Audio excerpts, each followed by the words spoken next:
Hello, as part of my first movie review, I'm going to be reviewing the 1959 Charlton Heston classic Ben-Hur.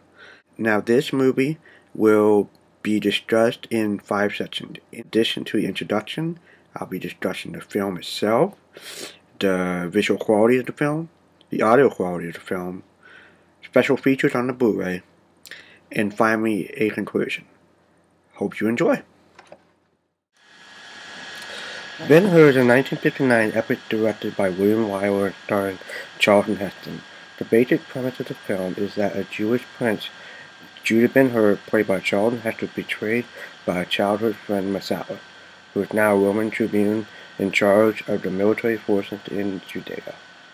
He also sends Ben-Hur's mother and sister to the dungeons. The film tells the tale of Ben-Hur's journey of revenge and redemption that culminates in the now famous chariot race and crucifixion of Christ. It is undeniable that this film is a cinematic classic. The film does a great job in making this a religious film without being preachy and accessible to even non-believers. The acting is also top-notch. While there will always be comparisons to the Ten Commandments, this film is much better by a great extent. Maybe not, but definitely much better. Another great thing is that the film is made in a way that characters can tell you so much without saying so much. For a near 4-hour movie, there is not much dialogue that you would expect. Finally, the chariot race is just breathtaking. Being able to show so much without many special effects is amazing. It also is real, through and through. I give this film a 9.5 out of 10. The reason for this is the ending. The ending just slows down all the momentum that you got out of the chariot race. Now, the visual quality of this film is easily the best I've seen since The Wizard of Oz was released on Blu-ray about a year or two ago. Now, the boys at Warner Bros. have wiped away any artifacts or dust due to aging, and this is absolutely phenomenal they've done that. And because of this, I can't give anything less than a 10 out of 10. Now the score for Ben-Hur was done by Miklos Rosa, and the score is absolutely phenomenal. One of the best you'll see in any film, especially in the epic films famous for the era of the 50s and 60s. Now, the set when I was watching the film, sound came out great. Probably some of the best I've heard, and due to me not having a surround sound system, I was watching it through my 32-inch Samsung LCD, and it came out great, but it wasn't surround sound feel. So I can't give it a perfect score, but I'll give it close. Now, the score, it just the way they did the score just so influential in later films, especially Star Wars. George Lucas would use this similar technique to just show how epic the idea of Star Wars was, until he would go on and really screw it up in the prequels, and you know the rest of the story. And so I would have to give the score, the final score for the audio quality of this film, I would give it a 9 out of 10. Now the special features of Ben-Hur are pretty amazing. First, I'll show you what all comes in the actual packaging. This is, of course, the cover, a very nice cover, and then of course when you open it up, you get a really nice box that had a nice cover, and then once you open this up, you see all the contents. Next, you have a really nice little item. You have a recreation of Charlton Heston's original production diary. Now, this diary is reproduced in stark detail. They even include with pictures that he had taped into it, and had even the original tape. Quite impressive. Next, you have a really nice book that it has some really nice pictures of production stills, actress bios, and all sorts of extra little nuggets of extra information about the film for film buffs. And finally, the case. It's very nice case, very nice put together. No issues with the packaging at all, and it has three Blu-rays in it. The first two Blu-rays are for the respective parts, part 1 and part 2 on disc 1 and 2, and then part 3 has, and disc 3 has the special features. Now the huge bulk of the special features for Ben-Hur are actually the 3 separate behind-the-scenes documentaries that are included. The first is the 1994 Ben-Hur, The Making of an Epic. Now this one was very fascinating because it explained the history of the original novel written by General Lew Wallace and its evolution into a stage production, and then into the famous 1925 silent film. Now this is fascinating because it gives you a history of what would culminate into the later 1959 film. And I really enjoyed this, and I learned about the source material that I never really knew before seeing the 1959 classics. The next documentary is Ben-Hur, The Epic That Changed Cinema. This one was made in 2005. The previous documentary I just mentioned on the 94 DVD release. This one was put on the 2005 DVD re-release, and this one is definitely a much better documentary. It is excellent because it explains in more in depth than the first documentary did on the actual making of the 1959 classic. Now, the other enjoyment I had about it is there's a lot of filmmakers now who were in the documentary, like Ridley Scott and George Lucas. Yeah, I know, George Lucas in there too. They were explaining how Ben-Hur influenced a lot of their filmmaking ideas. George Lucas especially explained how he would use the idea of a chariot race in the Phantom Menace for the pod car race on Tatooine, which I never realized that until now, which does make a lot of sense. Now, the other thing that I really enjoyed about the 2005 documentary was that it dispelled a lot of urban legends. For one, no one died. That I did not know that. Apparently, no one really died. Right? The famous scene where Judah Ben-Hur nearly flips over his chariot and climbs back in. That was an actual misstep by the stuntman, where the stuntman was supposed to tie himself to the chair, but he didn't, and because of that, he flipped over.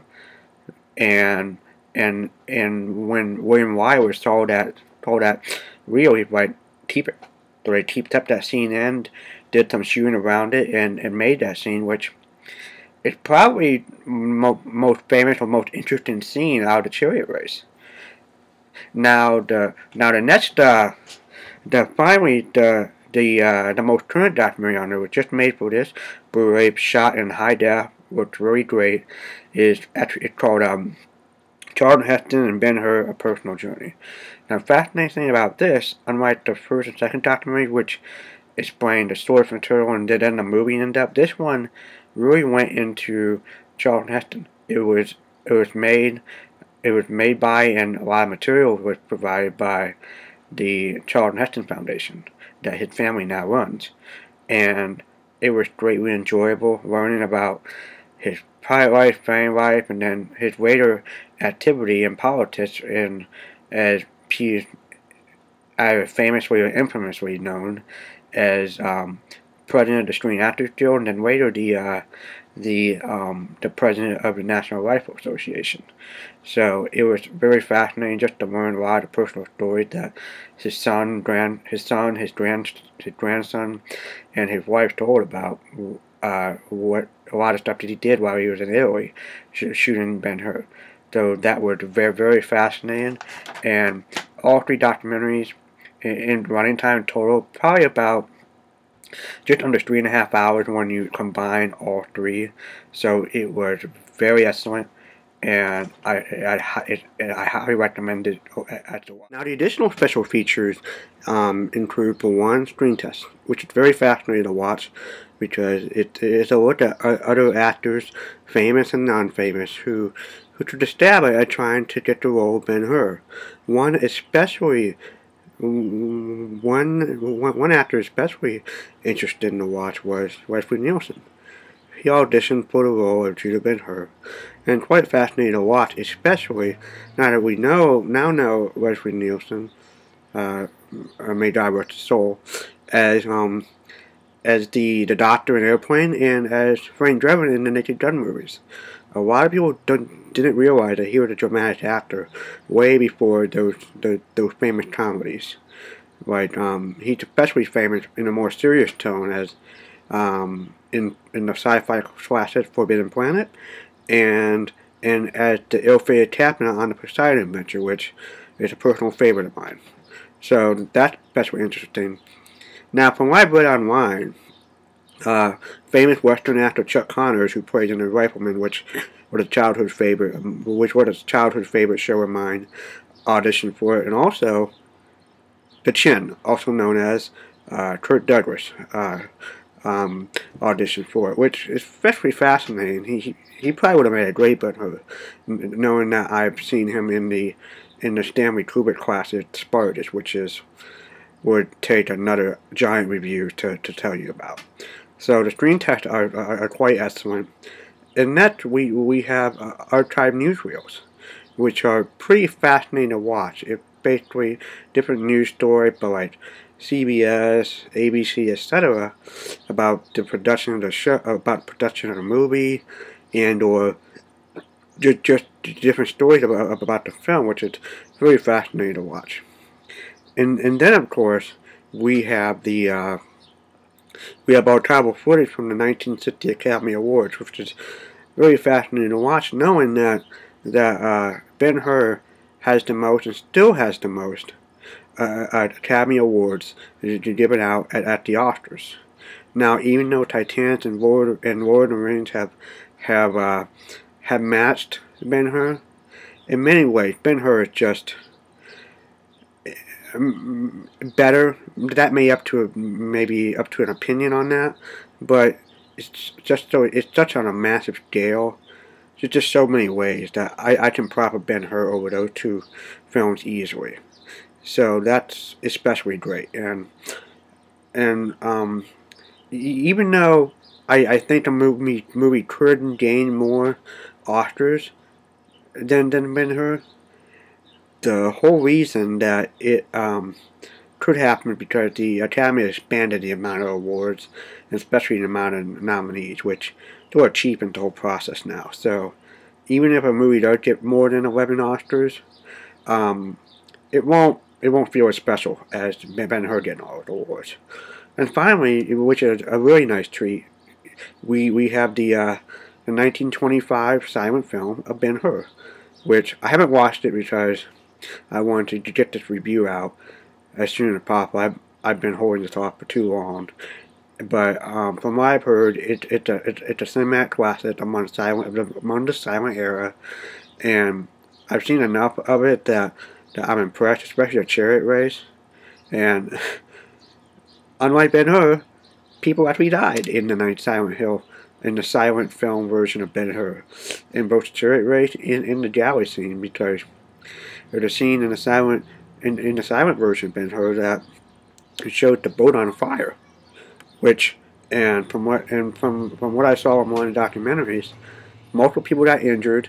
I don't remember if someone died or not from the galley incident, but some people, one person or two definitely died in the chariot race in the original 1925 version of Ben-Hur.